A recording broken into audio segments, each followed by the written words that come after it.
Ça y est, c'est la reprise, les vacances sont terminées, j'ai dû prendre le métro pour la rentrée et je déteste ça. Mais heureusement, je suis arrivé et j'ai retrouvé mon petit Flo.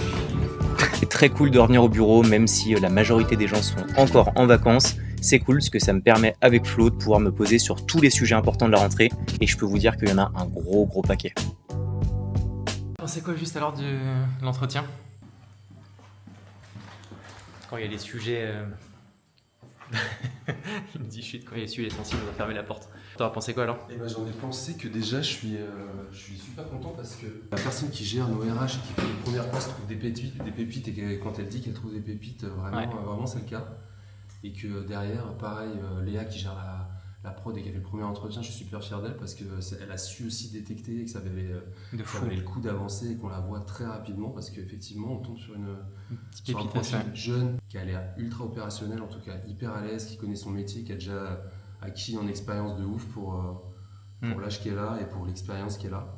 Ouais, donc effectivement, l'entretien qui s'est hyper bien passé, super cool que l'équipe comprenne bien l'ADN et la culture. Je pense que un point qui est intéressant quand on fait des recrutements, il y a aussi un truc qui est bien et plusieurs fois qu'on nous le dit, c'est qu'on rentre dans un niveau de précision que sera la réalité du poste de manière hyper granulaire. En fait, un bon recrutement, ça commence au démarrage et il y a souvent un décalage qui est fait entre la perception du candidat et la réalité de la boîte. Et ça, c'est une évidence, ça arrivera. Mais ce qu'il faut, c'est réduire en fait le niveau de décalage pour qu'en fait, quand la personne commence, elle se dise « Ok, c'est à peu près ce que j'avais imaginé ». Parce qu'en fait, il n'y a rien de pire qu'une désillusion de se dire « Je m'attends à ça et en fait, c'est ça ». Ce qui fait que quand le décalage est trop important, en fait, le culture fit ne fonctionne pas. La personne se sent un petit peu... déçu en fait de rejoindre une aventure, alors que quand on est vraiment précis dans la réalité culturelle, financière, la situation de la boîte, ce qu'on attend, pourquoi, comment est-ce qu'on va faire, qu'on va dire que c'est bien ou pas bien, etc. En fait, ça permet de lever le flou sur plein de parties et de se focus uniquement sur la réalité que sera la boîte. Donc ça, c'est un bon petit conseil qu'on peut vous partager avec Flo. Là, j'ai Mathis, là, un mec que j'ai détecté bien. Qui est bien. Ouais, potentiel de ouf. Mortel. Et là, il est dispo demain. Sur Welcome. 15h. Ah, vas-y, je suis chaud. Ouais. Vas-y, go, on enchaîne. On enchaîne les recrutements à 200%, parce qu'on est en train de vraiment, comme je disais dans l'épisode précédent, de se focus sur le côté onboarding, donc de renforcer un petit peu la partie production. Donc, c'est toutes les personnes qui sont opérationnelles dans la création de contenu. Et donc, du coup, là, on réalimente en stagiaire, en CDI, en alternance. On a beaucoup de roulements qui est en train de se faire. Ça fait partie de la vie après 5 ans. Et donc, du coup, là, on enchaîne les entretiens pour que dès la rentrée, la vraie rentrée, qui est un peu le début septembre, le côté un peu symbolique d'une rentrée, que toutes les équipes soient bien toutes là et éviter en fait qu'il y ait des nouveaux arrivants qui arrivent tous les mois. Donc on essaie de grouper les arrivants, comme ça permet aux plus de gérer l'onboarding de manière groupée plutôt qu'individuelle. Et là ça part déjeuner, la rentrée est violente parce qu'on avait 1 milliard de sujets, parce qu'on avait fermé l'agence pendant 2 semaines et qu'on se retrouve avec Flo, un listing de tâches énormissime, donc on va l'aider juste à côté pour pouvoir commencer à traiter certains des sujets. Bon, on va manger toujours au même endroit, le fameux Mr Garden, où tu fais ta petite salade des familles, mais au moins c'est au soleil. Ça te va? Ça va. Je sens le bonheur de bouffer une salade. Alors, se remettre à la salade. Putain de ouf.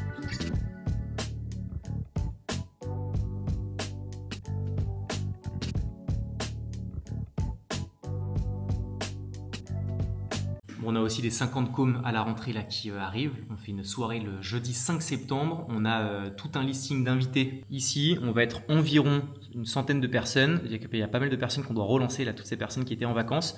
Donc là, je suis en train de réécouter toutes les personnes qui nous répondent ou pas. Typiquement, en direct, la réponse de Sixtine du Crayon. On va voir si c'est un oui ou non. Coucou, oui, bien sûr, j'avais prévu de venir. C'est juste qu'en fait, comme Valorant m'a directement fait un Google Agenda, je pensais que c'était des gouttes du coup, mais oui, je viens bien. J'avais pas pensé du coup répondre à votre email, donc voilà, trop hâte. Bisous. Ok, trop bien. Ouais, Valorant m'a confirmé aussi qu'il venait, donc trop bien. Je te mets en good et profite bien des vacances. J'entends les cigales, ça fait plaisir. Surtout quand tu retournes à Paris, tu vas voir qu'elles manquent rapidement. Donc savoure à fond. Allez, gros bisous. Cool, personne de plus.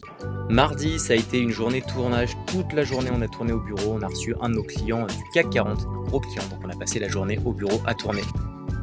Le mercredi, j'ai bossé de chez moi toute la matinée. J'ai fait des mails, dont rien de très important à vous montrer. Par contre, j'ai fait les courses pour pouvoir vous mettre un petit peu à l'écran ce que je mange pour mes déjeuners, pour mes collations, etc. Je pense que j'en ferai un épisode vraiment complet. Là, vous verrez que dans la suite de l'épisode, je vais vous partager une de mes petites recettes post-entraînement. Et si vous voulez un épisode dédié, dites-le moi en commentaire. Bon, j'ai fait les courses pour pouvoir faire ma collation après le sport et le dîner. Et là je suis en back on track. Je vais voir dès que j'arrive chez mes parents, je vais vous montrer comment est-ce que je calcule mes calories, etc. Quels sont mes objectifs actuels. Et je pense que j'aimerais bien faire un format dédié à ça. N'hésitez pas à me dire en commentaire si jamais c'est un format qui peut vous plaire.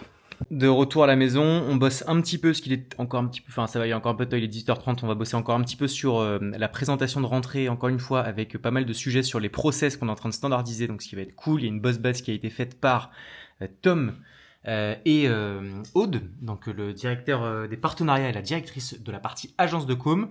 Ensuite, je m'enchaîne sur une petite session de sport et ensuite je fais mon post-workout meal. J'ai plus le mot en français, ça fait trop le mec. Je prends ma collation juste après le sport et voilà, comme ça une bonne petite rentrée qui sera faite. Session d'une demi-heure terminée.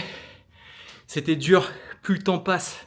Je suis pas encore un vieux, mais à 32 ans, je commence à les sentir de plus en plus. Mais ce qui me motive de ouf, c'est le fait d'être jeune papa. Je me dis que ma petite fille, quand elle va grandir, quand elle aura 10, 15, 20, 30 ans, j'ai envie qu'elle soit fière de sortir avec son père, que ce soit pas un vieux crouton. Donc on se déterre, on peut toujours trouver une putain de demi-heure dans sa journée pour faire du sport. Go douche, post-workout, 1000, et je vous montre tout ça.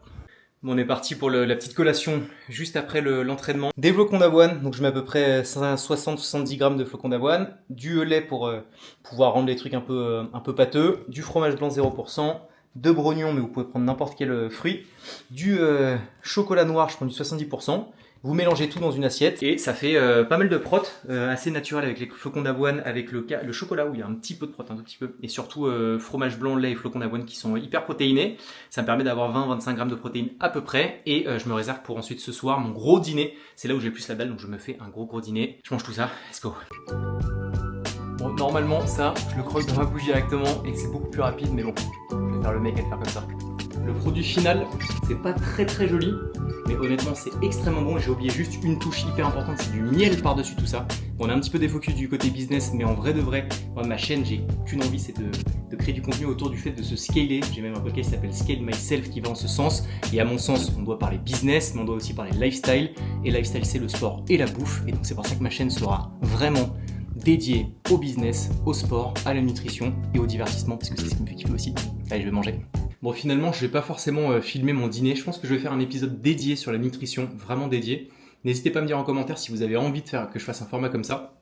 Je pourrais rentrer dans le détail, typiquement des calories que je mange, où il y a une application où je rentre tout ce que je bouffe et ça me permet de pouvoir calculer un petit peu ce que je fais. Là, j'essaie d'être en prise de masse, donc de prendre un peu du muscle et il y a toute une strate derrière ça. Si ça vous intéresse, mettez-moi des commentaires.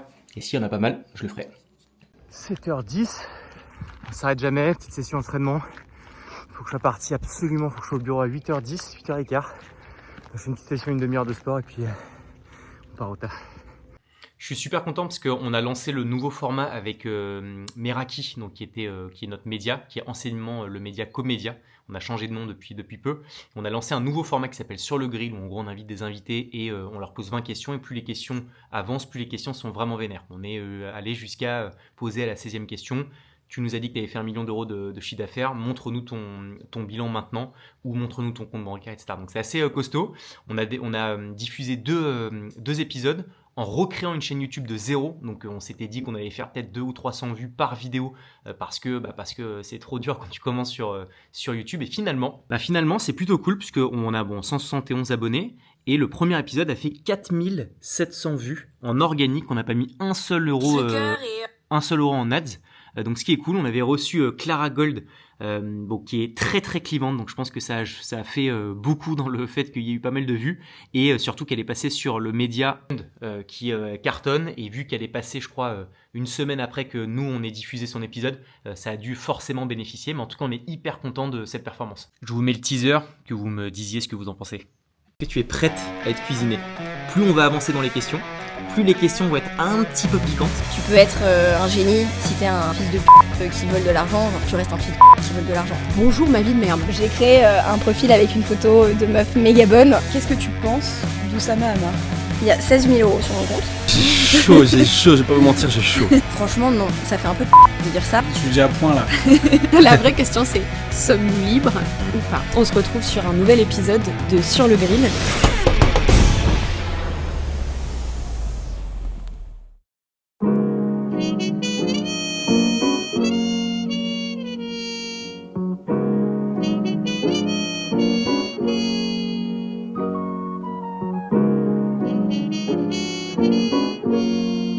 la matinée, on va bosser sur la présentation des OKR de nos directeurs de pôle qui nous font donc un bilan du quadrimestre, on avance en quadrimestre chez Com, avec des OKR qu'on avait déterminés et de savoir à quel point ils ont atteint ou non les objectifs et de recalibrer, de redéterminer les prochains OKR pour les prochains quadrimestres de septembre à décembre.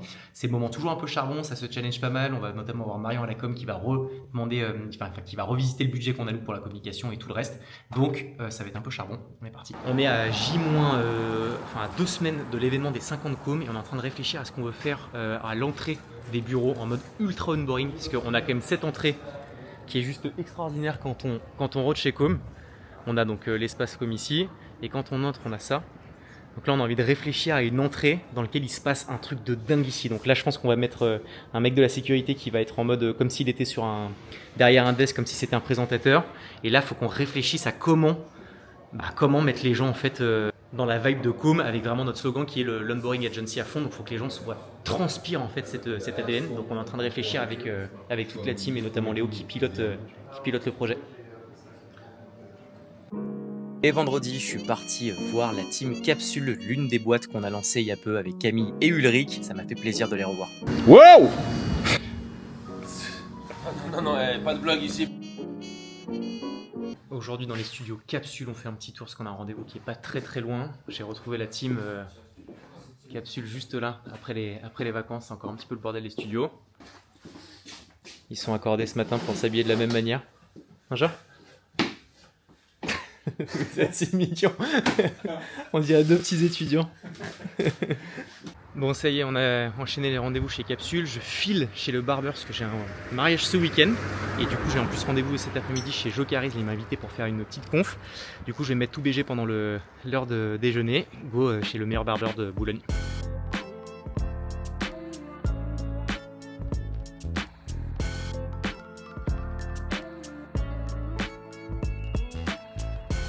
Ça y est, j'ai une petite coupe toute fraîche, je pars à l'autre bout de Paris pour rejoindre l'équipe de Jocaris qui m'ont invité pour faire une petite conférence face à leur codir qui leur permettent de pouvoir mettre en place un gros événement qui va avoir lieu à la fin de l'année.